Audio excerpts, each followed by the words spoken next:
प्यारा पुरस्कार नवीन श्रीवास्तव भैया और भैया जी बड़े श्रीवास्तव भैया की तरफ से बहुत बहुत हार्दिक अभिनंदन वंदन। अरे यही लाइन भाभी भैया से कहती हैं कि हमरा कमरा में सड़िया पिन्हावई राजा जी। और लड़कियां हैं हम लोग तो शक का बीमारी आज तक गया नहीं, हमेशा होगा कि दिलवा के करा से लागल बता दिए राजा जी। बता दिए राजा जी हमरा कमरा में सड़िया पिन्हावई राजा जी।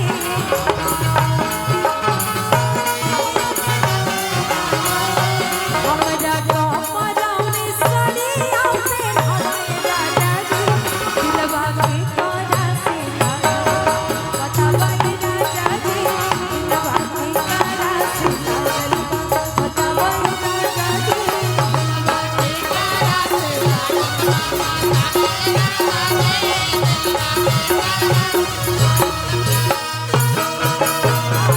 क्या बात।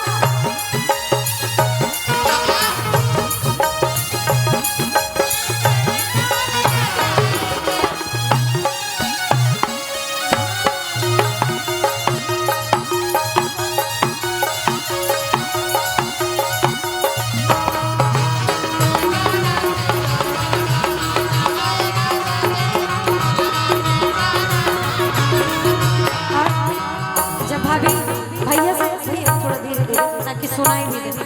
जब भैया से भाभी इतना बोलती कि हमको साड़ी पहना दीजिए, हाँ तो भैया बोलते कि हमसे ये सब काम होगा नहीं, हम जा रहे हैं दिल्ली, है ना। तो फिर भाभी कहती है क्या, काहे के जइबा सैया दिए हो जिला घराई में।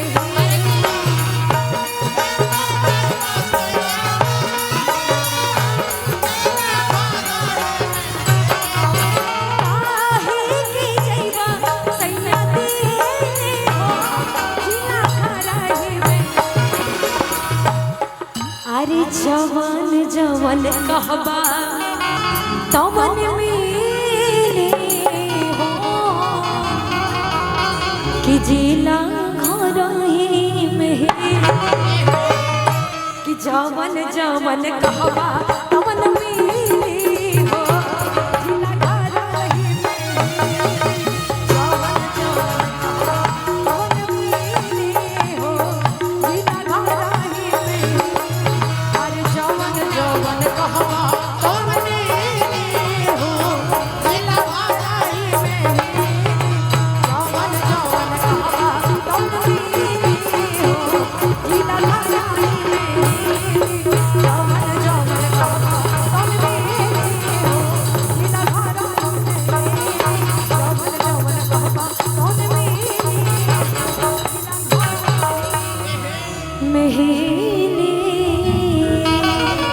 एक बार जोरदार ताली हो जाए सबकी ओर से, जोरदार ताली और अभिनंदन।